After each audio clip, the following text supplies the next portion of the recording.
ಇವನು ಒಬ್ಬನೇ ಅಲ್ಲ, ಇವನು ಜಸ್ಟ್ ಗೊಂಬೆ ಮಾತ್ರ, ಇದರ ಹಿಂದೆ ಇದ್ದಾರೆ ಅಂತ ಹೇಳಿ ಆಗಿದೆ. ಈಗ FIR ಮಾಡಿದ್ರೆ ಚಿನ್ನಯ್ಯ ಪ್ಲಸ್ ಅದರ್ಸ್ ಅಂತ ಮಾಡಿರ್ತಾರೆ. Any time they can pick anybody. ಈಗ ಅರೆಸ್ಟಿನ ಪ್ರೊಸೀಜರ್ ಇರಲ್ವಾ, ಅದು ನಡಿಲಿಕ್ಕೆ ಶುರು ಆಗುತ್ತೆ. ಒಬ್ಬೊಬ್ಬರನ್ನೇ ವಿಚಾರಣೆಗೆ ಮಾತ್ರ ಅಲ್ಲ, ಇವನ ಸ್ಟೇಟ್ಮೆಂಟ್ ಪ್ರಕಾರ ಒಬ್ಬೊಬ್ಬರನ್ನೇ SID ಕಸ್ಟಡಿಗೆ ಕರಲಾಗುತ್ತೆ ಅಥವಾ ನೋಟಿಸ್ ಕೊಡಲಾಗುತ್ತೆ. ಈಗ BNS ಆಕ್ಟ್ ಪ್ರಕಾರ ಯಾವ್ಯಾವ ರೀತಿಯಲ್ಲಿ ನೋಟಿಸ್ ಕೊಡಬೇಕು, ಕರ್ಕೊಂಡು ಬರಬೇಕು, ಅದನ್ನೆಲ್ಲ ಮಾಡಲಾಗುತ್ತೆ. I am briefing you. ನಮಗೆ ಖುಷಿ ಇದೆ, ಇವತ್ತು ಧರ್ಮಕ್ಕೆ ವಿಜಯ ಆಗಿದೆ ಅನ್ನುವ ಖುಷಿ ಇದೆ. ನಾನು ನಿಮ್ಗೆ ಹೇಳ್ತಾ ಇದ್ದೆ, ಅಷ್ಟೇ ದುಃಖನೂ ಇದೆ ಅಂತ ಯಾಕೆ ಹೇಳ್ತಾ ಇದ್ದೀನಿ ಅಂದರೆ, ನಾನು ಹೇಳಿದೆ ನಿಮಗೆ, ಕಾವಂದ್ರಿಗೆ ನಾನು ಅಂತಹ ರಿಲೇಷನ್ಶಿಪ್ ನಮ್ಮ ಹತ್ರ ಇರಲಿಲ್ಲ, ನಾವು ಅವ್ರ ಹತ್ರ ಯಾವಾಗಲೂ ಮೀಟ್ ಮಾಡಿಲ್ಲ, ಅಂತಹ ಒಬ್ಬ ಮಹಾನ್ ವ್ಯಕ್ತಿಯನ್ನು ನಾವು ಹೋಗಿ ಮೀಟ್ ಮಾಡಲಿಕ್ಕೆ ಆಗ್ತಾ ಇರಲಿಲ್ಲ.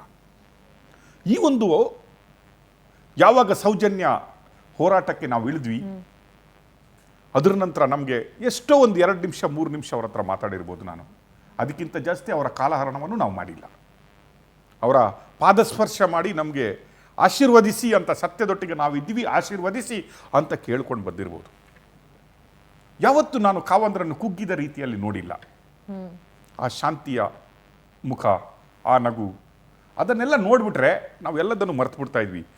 ನಮ್ಮ ಸರ್ವಸ್ವವನ್ನು ಕಳ್ಕೊಂಡ್ರು ಈ ಹೋರಾಟದಲ್ಲಿ ಈ ಸತ್ಯದೊಟ್ಟಿಗೆ ನಾವು ನಿಲ್ಲಬೇಕು ಅನ್ನುವ ಏನು ಜವಾಬ್ದಾರಿ ಮಾತ್ರ ಅಲ್ಲ, ಹುಮ್ಮಸ್ಸು ಬರ್ತಾಯಿತ್ತು ಅವರನ್ನು ನೋಡುವಾಗ. ಅದಕ್ಕಾಗಿ ಕೆಲವೊಮ್ಮೆ ನಾವು ಅತಿ ಕುಗ್ಗಿದಾಗ ನಾನು ಅವರ ಒಂದು ಸ್ಟೇಟಸನ್ನು ಹಾಕೊಂಡ್ಬಿಡ್ತಾ ಇದ್ದೆ ನನ್ನ ವಾಟ್ಸಪ್ಪಲ್ಲಿ. ಅವರು ಮತ್ತು ಅವರ ಮಡದಿ ಮಂಜುನಾಥನ ಎದುರುಗಡೆ ನಿಂತ್ಕೊಂಡ್ಬಿಟ್ಟು ಕೈ ಮುಗಿಯುವ ಸ್ಟೇಟಸನ್ನು ಹಾಕೊಂಡ್ಬಿಡ್ತಾ ಇದ್ದೆ. ನನ್ನ ಫೇವ್ರೆಟ್ ಸ್ಟೇಟಸ್ ಅದು. ಯಾಕಂದರೆ ಧರ್ಮೋ ರಕ್ಷತಿ ರಕ್ಷಿತ ಅಂತ ಹೇಳ್ತಾರೆ. ಧರ್ಮದೊಟ್ಟಿಗೆ ಕಳೆದ 60 ವರ್ಷದಿಂದ ಅವರು 19ನೇ ವರ್ಷಕ್ಕೆ ಅವರಿಗೆ ಪಟ್ಟಾಭಿಷೇಕ ಆದ್ರೂ ಇಲ್ಲಿಯವರೆಗೆ ಅದನ್ನು ನಡೆಸ್ಕೊಂಡು ಬಂದ ರೀತಿ ಇದೆಯಲ್ಲ, ಅದು ಅಮೋಘ ಮಾತ್ರ ಅಲ್ಲ, ಅವಿಸ್ಮರಣೀಯ ಮಾತ್ರ ಅಲ್ಲ, ಅದು ಯಾವ ಗಿನ್ನಿಸ್ ರೆಕಾರ್ಡ್ ಎಲ್ಲೂ ಯಾರು ಮಾಡಲಿಕ್ಕಾಗದಂತಹ ಒಂದು ರೆಕಾರ್ಡನ್ನು ಅವರು ಮಾಡಿದ್ದಾರೆ. ಅದನ್ನು ಜೀವನ ಮಾಡಿದ್ದಾರೆ, ಅವನು ಜೀವಿಸಿದ್ದಾರೆ ಅಂತರಾತ್ಮದಿಂದ. ಹಿಂದೂ ಧರ್ಮಕ್ಕಿಂತಲೂ ಮಿಗಿಲಾಗಿ ಮಂಜುನಾಥನ ಮತ್ತು ಅಣ್ಣಪ್ಪನ ಸೇವೆ ಮಾಡಿ ಹಿಂದೂ ಧರ್ಮವನ್ನು ಮೇಳೈಸಿದ ಏನಾದರೂ ಕೀರ್ತಿ ಹೋಗಬೇಕಿದ್ರೆ ಅದು ಶ್ರೀ ವೀರೇಂದ್ರ ಹೆಗ್ಗಡೆಜಿಯವರಿಗೆ ಹೋಗಬೇಕು. ಆದರೆ ಕಳೆದ ಬಾರಿಯ ನನ್ನ ಮೀಟಿಂಗ್ ಇದೆಯಲ್ಲ ಅವ್ರ ಹತ್ರ, ಈ ತಲೆಬುರುಡೆಯ ಪ್ರಹಸನ ಬಂದಾಗ ನಾನು ಧರ್ಮಸ್ಥಳದ ಮಂಜುನಾಥನ ದರ್ಶನ ತಗೋಬೇಕು, ಅಣ್ಣಪ್ಪನ ದರ್ಶನ ತಗೊಂಡು ನೇತ್ರಾವತಿ ತೀರದಲ್ಲಿ ಒಂದು ಸ್ನಾನ ಮಾಡಿ ಈ ಸ್ಟೋರಿಯನ್ನು ಎತ್ಕೊಬೇಕು ಅಂತ ಹೋಗಿದ್ದೆ. ನನ್ನ ಪೂರ್ವಜನ್ಮದ ಪುಣ್ಯವೋ ಏನೋ ಅವತ್ತವರು ಅಲ್ಲಿದ್ದರು. ನಾನು ಕೇಳಿಕೊಂಡೆ, ಒಂದು ಸ್ವಲ್ಪ ದರ್ಶನ ಸಿಗಬಹುದಾ ಅಂತ. ನನ್ನನ್ನು ಕರ್ಕೊಂಡೋದ್ರು. ನಿಜವಾಗಿ ಹೇಳಬೇಕಾದ್ರೆ ಅವರು ಕೂರಿ ಅಂತ ಹೇಳ್ತಾರೆ, ಅವರ ಎದುರುಗಡೆ ಕೂರುವಂತಹ ಯೋಗ್ಯತೆಯೂ ನಮಗಿಲ್ಲ. ನಾನು ಆಲ್ಮೋಸ್ಟ್ ಅವರ ಸಮಾನವಾಗಿ ಯಾವತ್ತೂ ಕೂತ್ಕೊಳ್ಳಿದ್ದು ಇಲ್ಲ. ಅವರ ಎದುರುಗಡೆ ನೆಲದ ಮೇಲೆ ಕೂತ್ಕೊಳ್ಳುವಂಥ ಬಯಸುವವನು ನಾನು. ಆದರೆ ಆವತ್ತಿನ ಅವರ ಮುಖ ನೋಡಿದಾಗಿದೆ ಅಲ್ವಾ,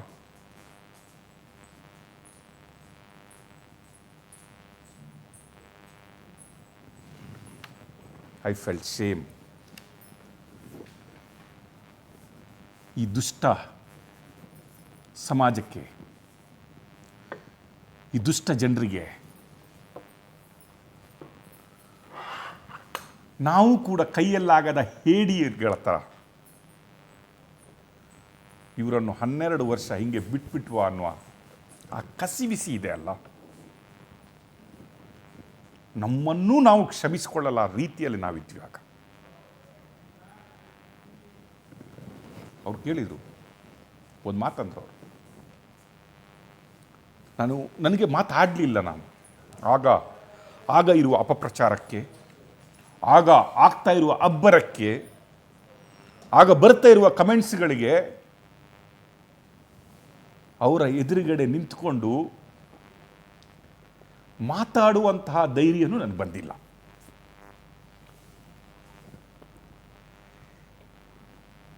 ನಾನು ಮೌನಿಯಾಗಿದ್ದೆ ಅವರ ಎದುರುಗಡೆ, ಸುಮ್ಮನೆ ಹಿಂಗೆ ಕೂತ್ಕೊಂಡ್ಬಿಟ್ಟಿದ್ದೆ.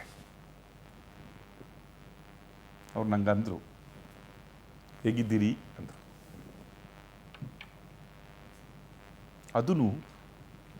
ಅದುವೇ ಶಾಂತ ಮುಖ, ಅದುವೇ ಮುಗುಳು ನಗೆ, ಅದುವೇ ಪವಿತ್ರವಾದ ಕಿರುನಗೆಯೊಂದಿಗೆ ಅವರು ನೀವು ಹೇಗಿದ್ದೀರಿ ಅಂತ ಕೇಳುವಾಗ ಸಾಕ್ಷಾತ್ ಮಂಜುನಾಥನೇ ಬಂದು, ಸಾಕ್ಷಾತ್ ಅಣ್ಣಪ್ಪನೇ ಬಂದು ನನ್ನನ್ನೆಲ್ಲೋ ಹೇಗಿದ್ದೀರಿ ಅಂದು ಕರೆದಂಗಾಯ್ತು. ಎಲ್ಲೋ ಒಂದು ಕಡೆ ಉಸಿರೇ ನಿಂತೋಯ್ತು. ಇಂತಹ ಪರಿಸ್ಥಿತಿಯಲ್ಲೂ, ಇಂತಹ ಸನ್ನಿವೇಶದಲ್ಲೂ ಕೂಡ ಇಂತಹ ಅಪಪ್ರಚಾರ, ಇಂತಹ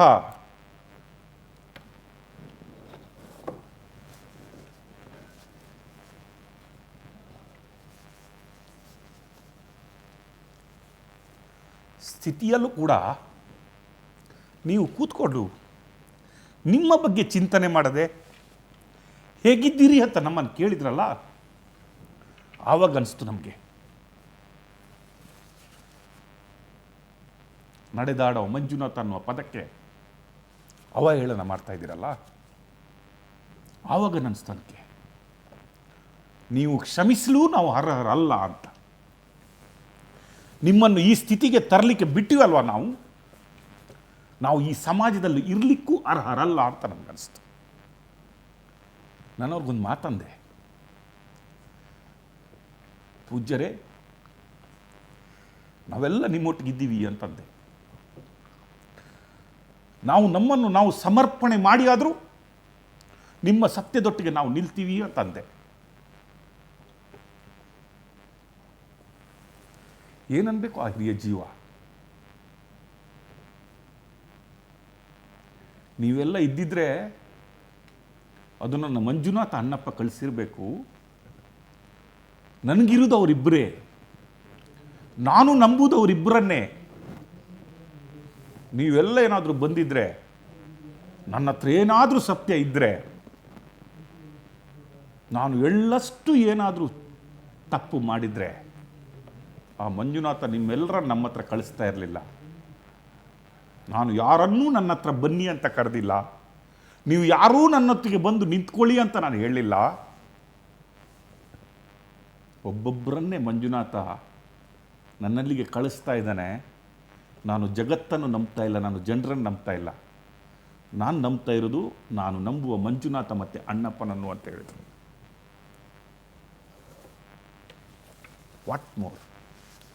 ವಾಟ್ ಮೋರ್ ವಿ ನೀಡ್? 60 ವರ್ಷದ ಬದುಕು, 60 ವರ್ಷದ ಆ ಸನಾತನ ಹಿಂದುತ್ವವನ್ನು ಎತ್ತಿ ಹಿಡಿದಂಥ ಹಿರಿಮೆ, 60 ವರ್ಷ ಜಗತ್ತಿಗೆ ಮಂಜುನಾಥನ ಜ್ಯೋತಿಯನ್ನು ತೋರಿಸಿದಂಥ ಹೆಗ್ಗಳಿಕೆ, ಸಮಾಜಮುಖಿ ಕೆಲಸದಲ್ಲಿ ಇಡೀ ಸನಾತನ ಹಿಂದುತ್ವದ ಪವಿತ್ರತೆಯನ್ನು ಇಡೀ ಜಗತ್ತಿಗೆ ಸಾರಿದಂತಹ ಪೀಠ ಅದು. ಸರ್ವಧರ್ಮ ಮೇಳೈಸಬೇಕು, ನನ್ನ ಭಾರತ ಒಂದಾಗಿರಬೇಕು, ನಾವೆಲ್ಲರೂ ಒಂದಾಗಿ ಈ ಸಮಾಜವನ್ನು ಕಟ್ಟಬೇಕು ಅನ್ನುವ ನಿಟ್ಟಿನಲ್ಲಿ ತನ್ನ ಸರ್ವಸ್ವವನ್ನೇ ಮುಡುಪಾಗಿಟ್ಟಂತಹ ಧರ್ಮಾಧಿಕಾರಿಯವರು. ಅವರೊಟ್ಟಿಗೆ ನಿಂತುಕೊಳ್ಳು ನಾವು ಹಿಂದೆ ಮುಂದೆ ನೋಡಿದ್ವಿ.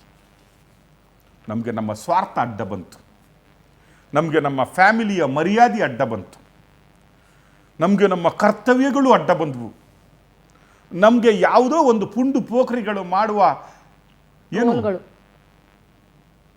ಅವಹೇಳನಗಳು, ಆ ಕಮೆಂಟ್ಗಳು, ಆ ಯೂಟ್ಯೂಬರ್ಗಳು ಮಾಡುವ ಸುದ್ದಿಗೆ ನಾವು ಹೊರಡ್ಬಿಟ್ಟು ನಮ್ಮ ಕಾವಂದ್ರನ್ನು ಏಕಾಂಗಿಯಾಗಿ ಬಿಟ್ವಿ 12 ವರ್ಷ. ನಾವು ಅವ್ರಿಗೆ ಇವತ್ತು ಧರ್ಮ ವಿಜಯ ಕೊಡ್ಬೋದು, ಇವತ್ತು ಸಾಲಾಗಿ ಹಿಂಗೆ ನಿಂತ್ಕೊಂಡು ಫೋಟೋ ಕೊಡ್ಬೋದು, ಇವತ್ತೆಲ್ಲ ನಾವು ಸೆಲ್ಫಿ ಸ್ಟೇಟಸ್ಗಳಲ್ಲಿ ಒಂದೊಂದು ಫೋಟೋ ಹಾಕಿ ಮೇಳೈಸ್ಬೋದು, ಇವತ್ತು ನಾಮುಂದು ತಾಮುಂದು ಅಂತ ಕ್ರೆಡಿಟ್ ತಗೋಬೋದು, ಇವತ್ತು ನಾನೇ ಎಲ್ಲ ಮಾಡಿದ್ದೀಯೋ ಅನ್ನುವ ಹೆಗ್ಗಳಿಕೆಯಿಂದ ಬೀಗಿ ಬಿರುದುಗಳನ್ನು ಹೊತ್ಕೊಂಡು ತಿರುಗುವುದು. ಆದರೆ ಆ 12 ವರ್ಷ ನಾವು ಹಿಂದೆ ಕೊಡಲಿಕ್ಕಾಗುತ್ತಾ? ಆ 12 ವರ್ಷ ನಾವು ಅವರನ್ನು ಏಕಾಂಗಿಯಾಗಿ ಬಿಟ್ಟಿದ್ವಿ. ಅದಕ್ಕೇನಾದರೂ ಕ್ಷಮೆ ಇದೆನಾ? ಹೌದು, ಅವ್ರ ಹತ್ರ ಇರ್ಬೋದು. ಅವ್ರು ಇವತ್ತು ನಾವು ಹೋದ್ರೂ ಅದೇ ಮುಗುಳು ನಗೆ, ಅದೇ ಕಿರುನಗೆ, ಅದೇ ಶಾಂತಿ. ಬನ್ನಿ ಕೂತ್ಕೊಳ್ಳಿ, ಹೇಗಿದ್ದೀರಾ? ಎಲ್ಲ ಉತ್ತಮ ಅಲ್ವಾ? ಏನಾದರೂ ಪ್ರಾಬ್ಲಮ್ ಇದೆನಾ? ನಾನು ಮಂಜುನಾಥನ ಹತ್ರ ಬೇಡ್ಕೋತೀನಿ ನಿಮಗಾಗಿ. ಬಿಟ್ಟರೆ ಎರಡನೇ ಮಾತು ಅವರಿಂದ ಬರಲ್ಲ. ನನಗಾಗಿ ನಿಲ್ಲಿ, ನನ್ನೊಟ್ಟಿಗೆ ಹೋರಾಡಿ, ನೀವು ಬಂದಿದ್ದಕ್ಕೆ ಧನ್ಯವಾದಗಳು, ನೀವು ನನ್ನೊಟ್ಟಿಗೆ ನಿಂತಿದ್ದಕ್ಕೆ ಧನ್ಯವಾದಗಳು. ಇಲ್ಲ, ಆ ಇಡೀ ಜೀವದ ಬಾಯಲ್ಲಿ ಬರಲ್ಲ. ಅವರು ಅನ್ನೋದೊಂದೇ, ದೇವನಿದ್ದಾನೆ, ನಾನು ನಂಬುವ ಆ ಒಡೆಯನಿದ್ದಾನೆ, ಅವನಿದ್ರೆ ನಂದೇನಿದೆ, ನಾನು ಸತ್ಯ ಇದ್ದರೆ ನಾನು ಗೆಲ್ತೀನಿ ಅನ್ನುವ ಆ ಟ್ರಸ್ಟ್, ನಂಬಿಕೆ ಇದೆ ಅಲ್ವಾ? ಅದಕ್ಕೆ ನಾವು ಇವತ್ತು ಅವರನ್ನು, ಇನ್ನು ಹಲವು ಪೀಳಿಗೆಗಳು ಕೂಡ ಅವರನ್ನು ನಡೆದಾಡುವ ಮಂಜುನಾಥ ಅಂತಲೇ ಕರೆಯುವುದು. ದೇವರು ಕಲ್ಲಲ್ಲಿ ಇರಲ್ಲ. ಕಲ್ಲಲ್ಲಿ ದೇವರ ನಂಬಿದ್ವಿ ಅಷ್ಟೇ.